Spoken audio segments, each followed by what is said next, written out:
Hello అండి, welcome back to మా ఇంటి వంటిల్లు. ఎలాంటి చేపలతో అయినా ఈజీగా చేపల పులుసు ఎలా చేసుకోవాలో చూద్దాము. ఫస్ట్ అయితే ఒక మిక్సీ గిన్నె తీసుకుని 1 స్పూన్ జీలకర్ర, అర స్పూన్ మెంతులు, అలాగే 1 స్పూన్ ధనియాలు అయితే తీసుకుని మెత్తగా మిక్సీ చేయాలి. తర్వాత దీనిలోకి పొట్టు వలిచిన 10 వెల్లుల్లి రబ్బలను తీసుకుని మంచిగా మిక్సీ ఆడి దాన్ని పక్కకు తీసుకోవాలి. మసాలా అయితే రెడీ అయిపోయింది.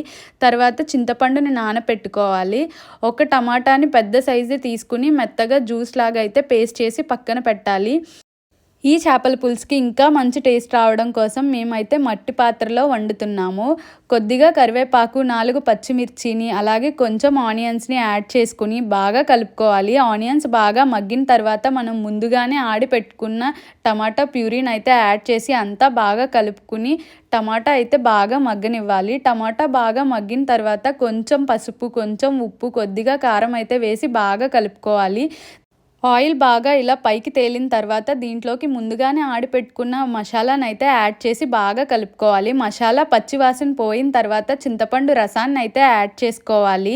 ఎక్కువ కాదు, కొద్దిగా చింతపండు రసం యాడ్ చేసి ఇట్లా బుడగలు వచ్చిన తర్వాత మన పులుసుకి సరిపడినంత వాటర్ అయితే యాడ్ చేయాలి. నేనైతే ఒక 2 కప్స్ ఆఫ్ వాటర్ అయితే యాడ్ చేశాను. బాగా మూత పెట్టిన తర్వాత ఇలా పులుసు మరుగుతున్నప్పుడు మనం చేపల్ని ఆల్రెడీ కడిగి పెట్టుకున్న వాటిని పులుసులో అయితే యాడ్ చేసుకోవాలి.